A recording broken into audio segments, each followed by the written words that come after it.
Halo semua, pada video ini saya akan menjelaskan tentang Tritunggal yang tidak masuk akal itu. Oke, kita mulai aja ya.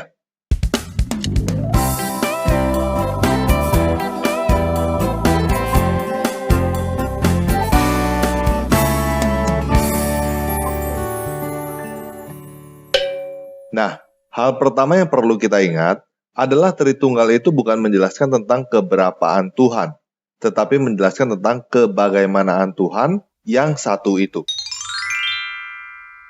Kalau kita membaca Kejadian 1 ayat 1-3 terjemahan Lai, kita akan langsung menemukan kata Allah, Roh Allah, dan Firman Allah.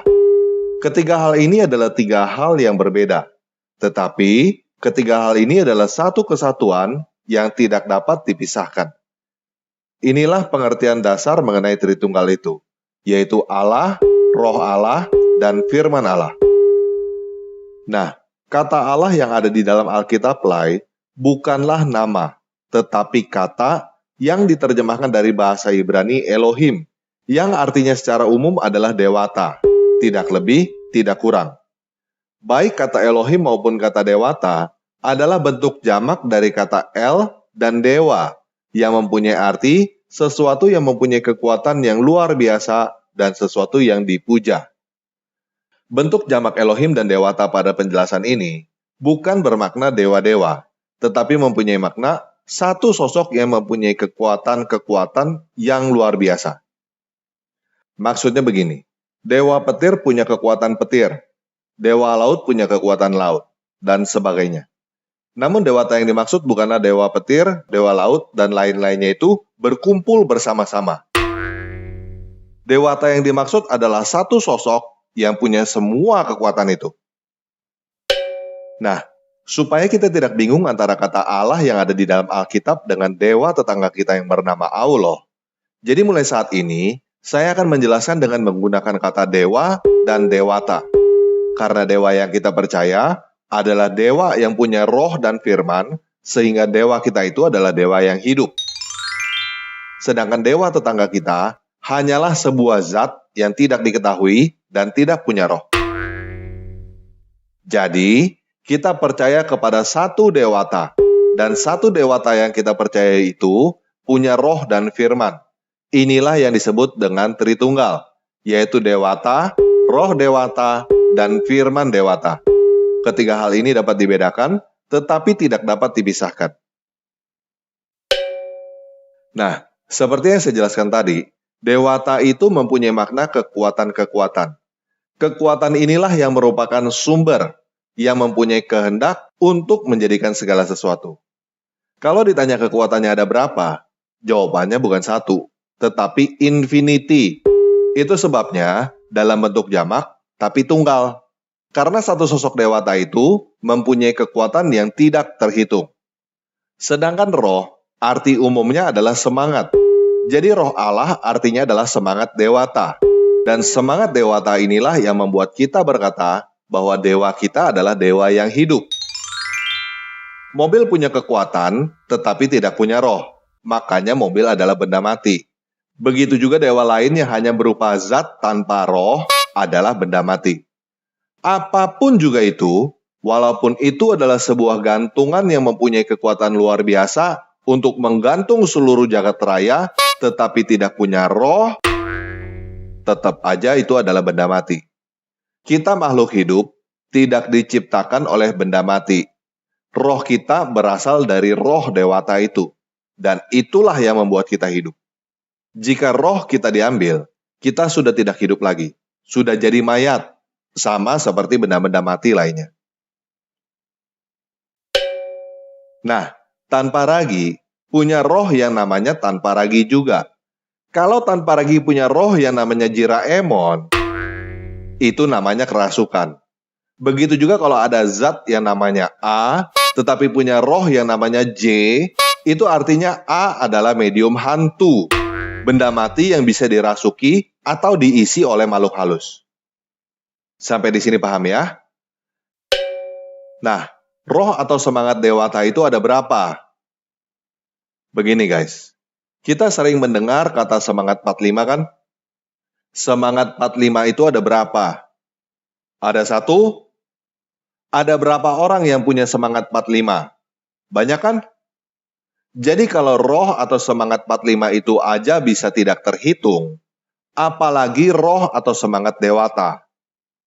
Alkitab mencatat bahwa semangat dewata itu mampu dicurahkan kepada banyak orang sekaligus dalam satu waktu. Di dalam perjanjian lama, orang-orang yang dicurahkan semangat dewata itu disebut para nabi.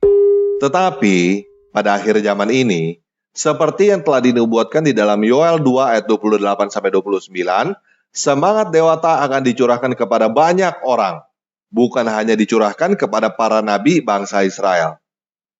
Hal ini mulai terjadi dan tercatat di dalam Kisah Para Rasul 2 ayat 4, ketika para pengikut Yesus kepenuhan semangat kudus dan berbicara dalam bahasa-bahasa lain. Jadi mereka bukan berkumpul bernyanyi seperti paduan suara di dalam satu bahasa supaya Tuhan mengerti. Tetapi mereka semua dikuasai oleh satu semangat dewata yang mengerti segala bahasa supaya masing-masing berbicara di dalam bahasa asing supaya orang-orang lain mengerti. Jadi, semua nabi di dalam Alkitab mendapatkan wahyu langsung dari semangat dewata, bukan mendapatkan wahyu dari perantara malaikat. Kalau cuma mendapatkan wahyu dari perantara malaikat, itu masih belum pantas disebut nabi di dalam Alkitab. Paham ya? Nah, kita sudah membahas apa itu Allah atau dewata, kita juga sudah membahas apa itu roh Allah atau semangat dewata. Sekarang, kita bahas firman Allah. Kata firman itu artinya adalah perkataan atau sabda. Jadi, firman Allah artinya adalah perkataan dewata. Yohanes 1 ayat 3 menjelaskan bahwa dewata menciptakan segala sesuatu melalui perkataannya. Dan tanpa perkataannya, tidak ada satu hal pun yang jadi. Nah, perlu kita ingat bahwa yang dimaksud dengan perkataan dewata itu bukan hanya sebatas omongan doang. Bukan sekadar kata-kata yang dapat didengar atau dilihat. Perkataan dewata itu termasuk ucapan dan tindakan. Maksudnya begini, misalnya ada orang yang berkata, saya mendukung tanpa ragu. Tetapi orang itu tidak melakukan tindakan apa-apa. Tidak bantu bagikan video tanpa ragu, subscribe pun tidak. Maka perkataan saya mendukung tanpa ragu itu cuma omongan doang. Namun jika ada orang yang subscribe, bagikan video-video tanpa ragu, bahkan mengirimkan pemberian kasih kepada tanpa ragu, maka kita tahu bahwa orang itu mendukung tanpa ragu, walaupun dia tidak berkata, saya mendukung tanpa ragu. Nah, perkataan dewata itu seperti itu. Bukan cuma omongan doang, tetapi juga tindakan. Ketika dia berkata dia mengasihi kita, dia memberikan segalanya untuk kita. Dia bahkan memberikan nyawanya supaya kita bisa hidup.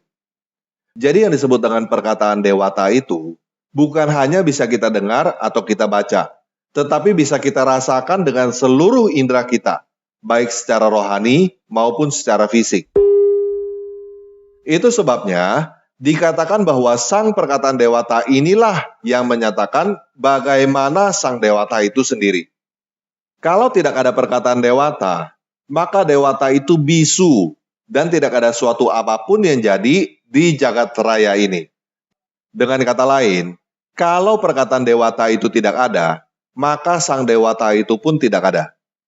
Sang perkataan dewata itu adalah wujud sang dewata yang tidak berwujud itu. Di dalam perjanjian lama, sang perkataan dewata ini berkali-kali menampakkan dirinya kepada banyak orang. Dan orang-orang Israel menyebutnya dengan 4 huruf tetragrammaton. YHWH. Yang saya lafalkan menjadi Yahweh. Nama Yahweh itu sendiri mempunyai arti dia ada. Dia adalah yang terlihat dari dewata yang tidak terlihat itu. Dia adalah yang terdengar dari dewata yang tidak terdengar itu. Dan dia adalah yang tersentuh dari dewata yang tidak tersentuh itu. Sebelum perkataan dewata itu keluar dari dewata, dia sudah ada di dalam dewata. Dan ketika perkataan dewata itu keluar dari dewata, dia diutus untuk melaksanakan kehendak dewata. Itulah sebabnya sang perkataan dewata itu disebut juga dengan sebutan utusan dewata. Selain itu, Kita juga tahu bahwa perkataan dewata itu membawa berita. Itulah sebabnya sang perkataan dewata itu disebut juga dengan sebutan malaikat. Malaikat itu artinya adalah sebuah pekerjaan sebagai pembawa berita, bukan makhluk bersayap di dalam dongeng. Sosok apapun bisa disebut sebagai malaikat bila dia membawa berita. Di dalam Perjanjian Lama, kita bisa menemukan kata Malach Yahweh yang diterjemahkan oleh Lai menjadi malaikat Tuhan dengan huruf besar semua. Dan kita bisa menemukan bahwa Malach Yahweh adalah Yahweh itu sendiri, sang perkataan dewata. Sampai di sini bisa paham ya? Nah, sang perkataan dewata ini, selain disebut dengan sebutan utusan dan malaikat, dia juga disebut dengan sebutan anak. Karena kita tahu bahwa perkataan dewata itu berasal dari dewata. Sang dewata yang menjadi sumber disebut Bapa, dan sang perkataan dewata yang keluar dari sang dewata itu disebut anak. Jadi, perkataan dewata itu mempunyai sebutan lain, utusan dewata, malaikat dewata, dan anak dewata. Dialah yang menjadikan segala sesuatu, dan dia adalah wujud sang dewata yang tidak berwujud itu. Jika kita mendengarkan perkataan dewata, berarti kita mendengarkan dewata. Jika kita melihat perkataan dewata, berarti kita melihat dewata. Jika kita menyentuh perkataan dewata, berarti kita menyentuh dewata. Sampai di sini bisa paham ya? Nah, kita tahu bahwa yang namanya perkataan itu bisa ditulis di atas batu, bisa ditulis di atas kertas, dan pada zaman sekarang ini bisa direkam dalam bentuk audiovisual. Selain itu, kita juga tahu bahwa perkataan itu bisa disalin. Namun kita juga tahu bahwa sang dewata itu jauh lebih canggih daripada kita. Sang dewata itu mampu mempatri perkataannya pada daging manusia. Jadi, pada abad pertama, sang dewata mempatri perkataannya pada daging manusia yang kita sebut dengan nama Yesus. Dan pesan yang disampaikan oleh sang perkataan dewata yang terpatri dalam daging manusia itu adalah dialah yang menyelamatkan. Nama Yesus artinya adalah Yahweh menyelamatkan. Dia adalah yang menyelamatkan. Jadi, dia bukan hanya ngomong doang. Dia bukan hanya ngomong menyelamatkan manusia, tetapi tidak melakukan apapun. Dia bukan hanya bisa memberikan perintah kepada manusia, tetapi dia sendiri tidak mampu melakukannya. Dia melakukan apa yang dia perintahkan kepada manusia sebagai manusia. Dan dengan kita mengikuti Yesus, kita menjadi salinan perkataan dewata itu. Nah, karena sang dewata mengasihi perkataannya, dia telah membangkitkan perkataannya yang terpatri pada daging manusia dari kematian. Dan dia juga akan membangkitkan kita yang merupakan salinan perkataan dewata itu dari kematian. Sehingga kita juga akan bangkit dari kematian pada waktunya seperti Yesus bangkit dari kematian.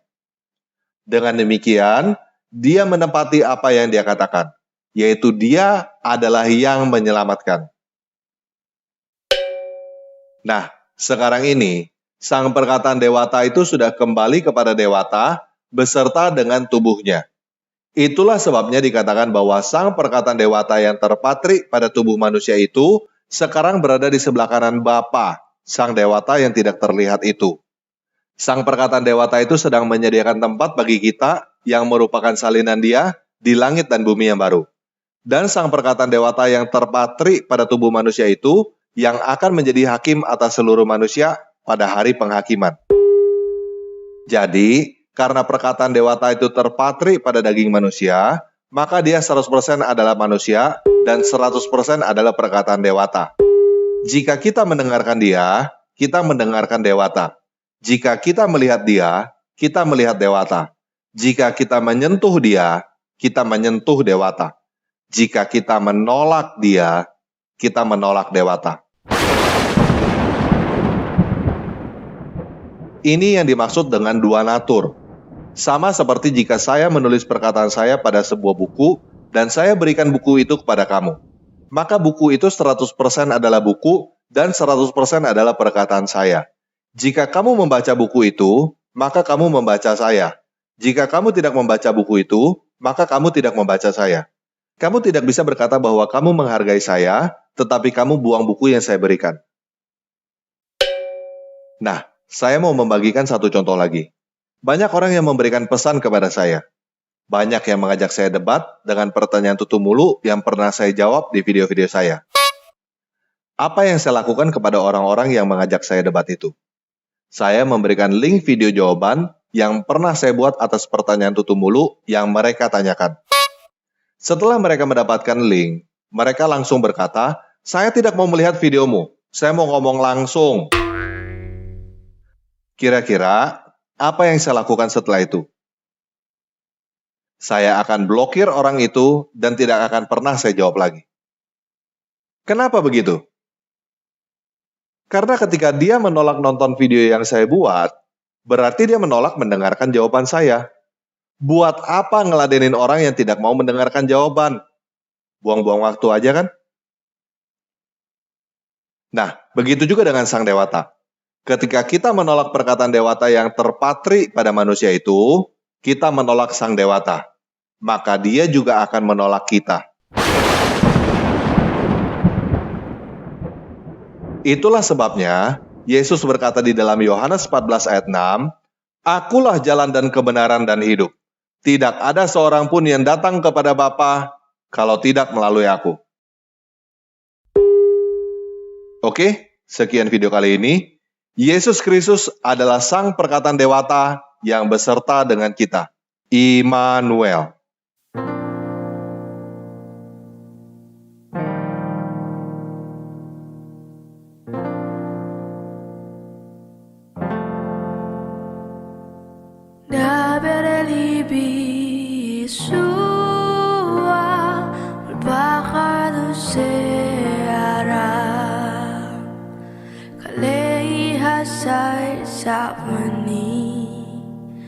Hasebi selo etba Mili masiko pasar Mili me fio diva Debere libi sua Tabe kirbi salva Berbicaralah Yesusku di bawah sayapmu, Kaulah tempat berlindungku yang menghapus tangisku. Kata yang di kesembuhan, kata belas kasihanmu, bicaralah Yesus. Padamu ada damai.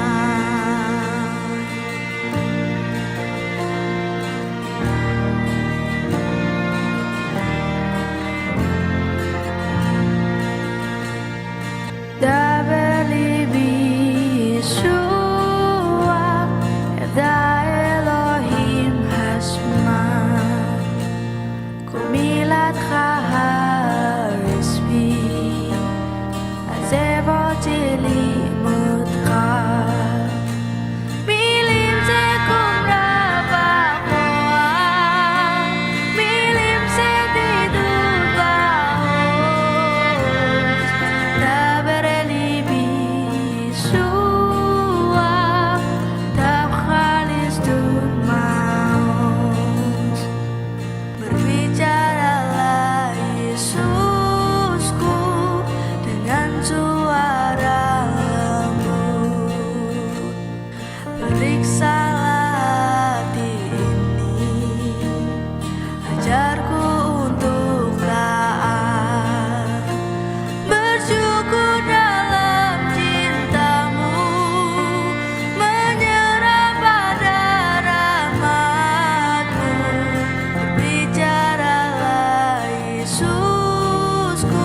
Yesusku, tenangkanlah hatiku.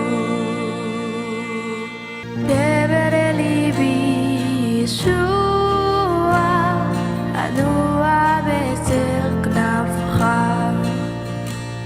Bikla le nafsi necha, Emseato ay becha. Milim minaputasan, milim silchim lavachot, Debere libi Yeshua, en bekir pachar salot.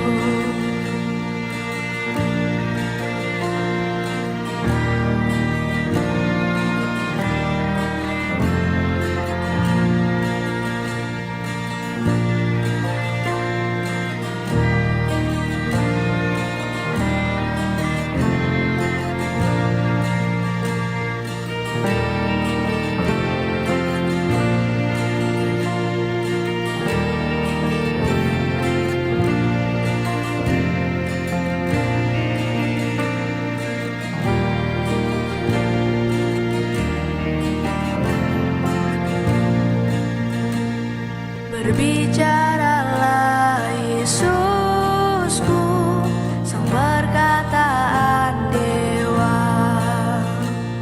tanamkan kebenaranmu, bentuk laku sepertimu, kata yang penuh kuasa, kata yang menguatkanku. Bicaralah Yesusku, batu karang yang teguh. Debere libi Yeshua, Bechol sedang mandaka.